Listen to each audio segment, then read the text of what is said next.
Nagbukas ang pelikula 10 taon na ang nakalilipas sa Rio de Janeiro. Ang boss ng krimen na si Hernan Reyes, Joaquim de Almeida, at ang kanyang sociopathic na anak na si Dante, Jason Momoa, ay naghihintay na puntahan sila ni Dom, Vin Diesel, at ang kanyang mga tauhan. Ang kanilang pagdanakaw sa Brazil ay napupunta sa mga kalye, na hinahabol sila ni Dante kasama ang kanyang ama. Nakarating sila sa tulay kung saan nanatili si Dom upang matiyak ang pagkamatay ni Reyes habang si Dante ay natambo sa tulay at sa tubig.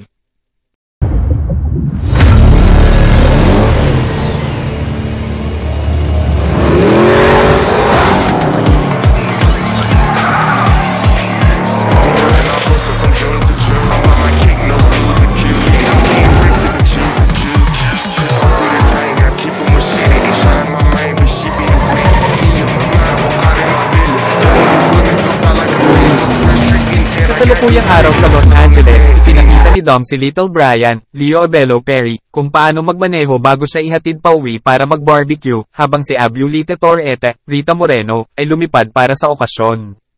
Umuwi sila sa buong pamilya sina Letty, Michelle Rodriguez, Mia, Jordana Brewster, Tej, Chris, Ludacris, Bridges, Roman, Tyrese Gibson, Ramsey, Natalie Emmanuel, at Han Songkang. Matapos magbigay ng talumpati si Abiulita, kumain ng lahat bago talakayin ang isang planong pagnanakaw sa Roma na inatasan daw ng Little Nobody, Scott Eastwood. Sa gabi, sinabi ni Dom kay Letty kung paano sinabi ni Little Brian na hindi siya natatakot sa anumang bagay, ngunit talagang natatakot siyang mawala ang kanyang pamilya. Ilang sandali pa, isang bugbog at dogwang cipher, Charlize Theron, ang nagpakita sa bahay. Itinago ni Dom at Letty ang Little Brian bago harapin ang kanilang kaaway. Sinabi ni Cypher na mayroon silang mas malaking problemang darating sa anyo ni Dante. Nauna siyang pumasok sa kanyang pasilidad pagkatapos patayin ang 2 gwardya at ibunyag na inagaw niya ang mga mahal sa buhay ng mga alipors ni Cypher, na pinilit silang lumipat ng katapatan upang masundan niya si Dom. Umalis siya pagkatapos kunin ang kanyang hacking tech at pananatilihin ang natitirang mga alipors para patayin siya.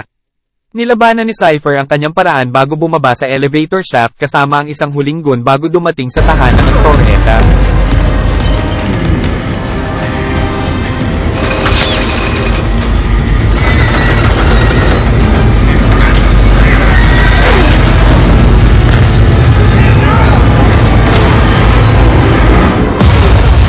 Nakipag-ugnayan sina Dom at Letty kay Little Nobody na may mga ahente na dumating kagad at dinala si Cypher sa kustodiya. Nalaman nila na ang Rome heist ay isang setup na inayos ni Dante, kaya lumipad sila roon. Habang nasa kalye, inilipat ni Tej, Roman, Ramsey, at Han ang kanilang kargamento na lumalabas na isang napakalaking bomba. Pagkatapos ay nahack ni Dante ang kanilang mga truck upang ilihis sila sa trapiko bago tangkaing ihatid ang bomba sa Vatican. Sina Dom, Letty, at Little Nobody ay hamarang sa natitirang bahagi ng gang at dinala sila sa ilalim ng lupa habang tinatangka ni Dante na pasabugin silang lahat. Ang bomba ay nauwi sa pag-ikot hanggang sa mga burol at kalye habang sinusubukan ni Letty na habulin si Dante, para lang makalayo ito at maaresto ito. Naabutan ni Dom ang bomba at gumamit ng crane para patumbahin ito mula sa landas ng The Vatican.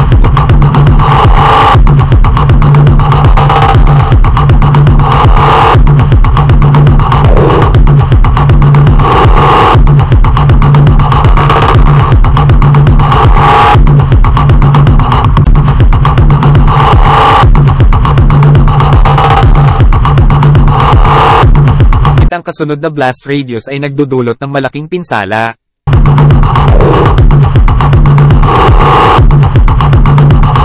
The capital Rome has been hit by a massive explosion. No lives were claimed. Authorities have identified the terrorists as these 5 individuals.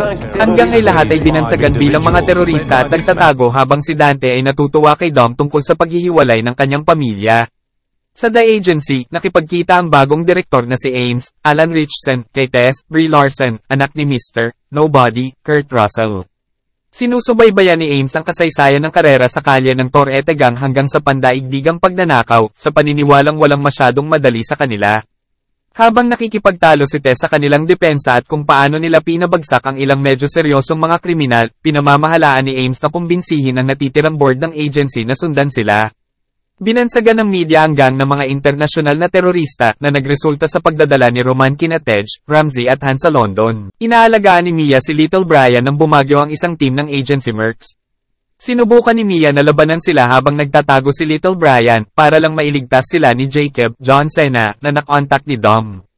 Inihagis niya ang isang lalaki sa sahig at binetukan ng iba pang mga kontrabida sa paligid. Sinabihan ni Jacob si Mia na pumunta sa isang ligtas na lugar kasama si Brian at ang mga bata habang ligtas niyang dinadala si Little Brian pabalik sa Dom. Hinanap ni Tess si Dom sa Brazil at sinabi sa kanya kung sino si Dante, na ipinaalam kay Dom kung bakit niya siya hinahabol. Humingi siya ng tulong sa pagpapawalang sala sa kanila at sa pagpapaalis kay Letty, dahil dinala siya sa isang lihim na base ng ahensya. Nakipagpulong si Tess kay Letty at gumawa ng plano para mapaalis siya sa kanilang lokasyon at sa ibang lokasyon sa pamamagitan ng pagmumukhang inaatake siya ni Letty.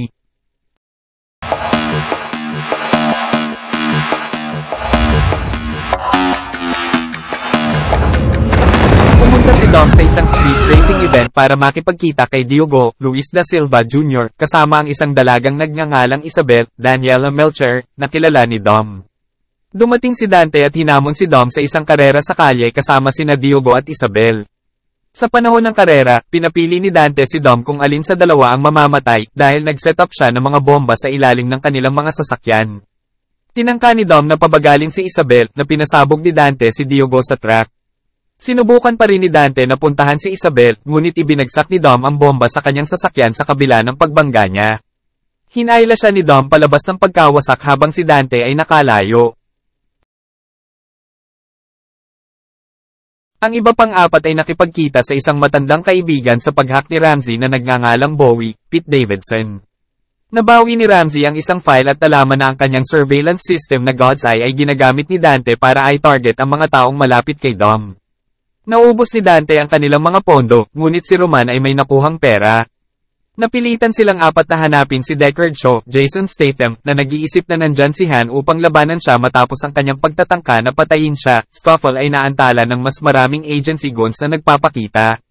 Pinatay sila ni Shaw at alaman mula kay Ramsey na ang kanyang ina na si Magdalene, Helen Mirren, ay kabilang sa mga potensyal na target, kaya tumungo siya upang protektahan ang kanyang pamilya. Ang natitira sa gang ay nakahanap ng sasakyan para madala sila sa kaligtasan. Nagising si Letty sa isang pasilidad ng agency sa tabi ng Cypher. Siya hacks ang lugar upang gas ang mga guards at palayain ang mga ito. Habang sinusubukan nilang tumakas, si Letty ay nag-udyok ng isang away na humantong sa kanila ng pagsuntok at pagsipa at paghagis sa isa't isa sa kagamitan. Pagkatapos nilang bumalik sa kanilang katinoan, sinubukan ni Letty na lumabas ng walang Cypher, para lamang malaman na ang pasilidad ay nasa Antarctica. Nakipag-bonding si Jacob kay Little Brian at sinubukang makipag-blend sa kanya para maiwasan ang paghihinala. Sumakay sila ng eroplano kung saan inaalerto siya ng isang flight attendant, Meadow Walker, na kaibigan ni Jacob sa presensya ng tatlo sa mga goons ni Dante. Pinatumban niya sila at ipinatago sa babae ang kanilang mga katawan habang siya at si Little Brian ay sumakay sa isang lihim na jet patungo sa Brazil.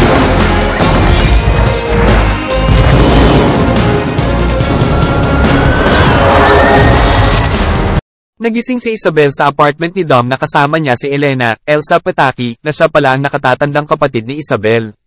Sinabi niya kay Dom na palagi niyang nararamdaman na si Elena ang mas mabuting kapatid at iniisip kung maling kapatid ang namatay. Tiniyak ni Dom sa kanya na hindi iyon ang kaso. Sa tulong ni Isabel, nakita nila ang mga lumang file ni Elena kay Dante at nakita nila ang isang ari-arian niya na nakatali sa isang abandonadong istasyon ng pulisya. Bumisita si Dom sa istasyon at nakahanap ng maraming video at recording niya at ng kanyang pamilya sa mga nakaraang taon. Tumawag at tinutuya ni Dante si Dom tungkol sa pagpapahirap sa kanya bago siya mamatay, tulad ng itinuro sa kanya ng kanyang ama, na nakatingin sa labas ng bintana kay Isabel bago dumating si Ames upang arestuhin si Dom. Dinala si Dom sa parehong tulay kung saan bumaba ang pagnanakaw ng bombahin ni Dante ang convoy na naghahatid sa kanya. Isang face-off ang naganap sa tulay nang subukan ni Tess at Ames na ibagsak si Dante at ang kanyang mga goons, ngunit may sniper si Dante na bumaril sa kanilang dalawa nang wala sa komisyon bago ito ituro kay Isabel, na inagaw ni Dante. Inalis ni Dom si Isabel habang kinukuha ni Dante ang God's Eye kay Tess, na ipinaalam kay Dom na malalaman niyang hanapin ang kanyang anak bago makalayo. Dinala ni Isabel si Tess sa ligtas na lugar habang si Dom ay nakikipagkarera para hanapin si Little Brian sa tulong ni Ames.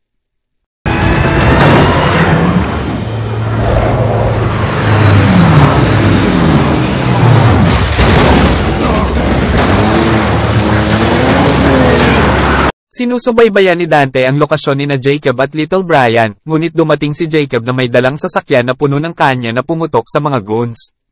Tinangka ni Little Brian na tumulong sa pamamagitan ng pag-akyat sa likod, ngunit nagbibigay ito kay Dante ng pagkakataong ice-wipe ang bata mula sa kotse. Inalerto ni Jacob si Dom bago niya maabot ang kanyang kapatid. Ibinaba si Dom sa isang jet sa kanyang sasakyan bago binaril ng dalawang sniper's chopper ni Dante ang kanyang sasakyan gamit ang mga salapang. Ngunit pagkatapos ay nagmaneho si Dom mula sa tulay at ginawa silang mabangga at pasabog. Pagkatapos ay binibigyan ni Jacob ng pagkakataon si Dom na tumakas sa pamamagitan ng pagsasakripisyo sa sarili, pagdip ng kanyang kotse na puno ng bomba papunta sa mga papasok na goons at lumabas sa isang trahedya ngunit epic na siga ng kaluwalhatian.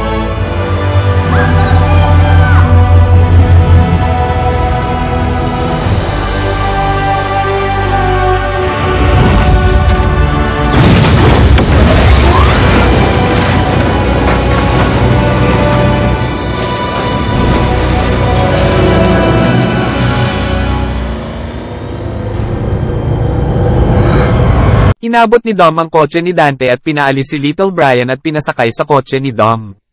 Pagkatapos ay sinubukan ni Dante ang dalawang tanker ng langis na sugurin sina Dom at Little Brian sa ibabaw ng isang dam, kaya ginawa niya ang tanging makatwirang bagay at pinaharurot ang kotse pababa sa dam habang ang mga tanker ay pumuputok sa isa't isa, na pinilit si Dom na tamaan ng malakas ang nitro upang sila ay maaaring malampasan ang kasunod na bolang apoy. Nang mukhang ligtas na sina Dom at Little Brian, isang eroplanong lula ng iba pang gang ni Dom ay natama ng isang missile na inutusan ng walang iba kundi si Ames, na nagtatrabaho kay Dante mula pa noong heist sa Rio. Pinagmamasdan ni Dom ang pagbagsak ng kanyang mga kaibigan sa isang bundok. Ipinahayag ni Dante na naranasan ni Dom ang kanyang pagdurusa, maaari na siyang mamatay. Pagkatapos ay inihanda niya ang buong dam upang pumutok sa loob ng ilang segundo. Nakatingin lang si Dom sa anak na may takot. Bumalik sa Antarctica, lumabas sina Letty at Cypher mula sa pasilidad at nakita ang isang napakalaking submarino na lumabas mula sa yelo, na pinapilot ni, isang buhay na buhay, Gizel, Gal Gadot. Si Letty ay tumingin sa gulat habang si Cypher ay mukhang pinlano ito sa lahat ng panahon. Sa kalagitnaan ng mga kredito, isang pangkat ng mga pulis ang dumagsa sa isang inabandonang pasilidad ng Dante. Ang isa sa mga lalaki ay nakahanap ng isang nagri-ring na telepono at sinagot ito, narinig ang boses ni Dante na nagmamarka sa kanya bilang kanyang susunod na target dahil siya ang taong personal na pumatay sa kanyang ama sa nakamamatay na araw na iyon. Ang lalaki, syempre, ay walang iba kundi si Luke Hobbs, Dwayne Johnson. Sinabi lang niya kay Dante, hindi ako mahirap hanapin, kaya some bitch, bago durugin ang telepono sa alikabok. Lawman. Well, I ain't hard to find. You some bitch.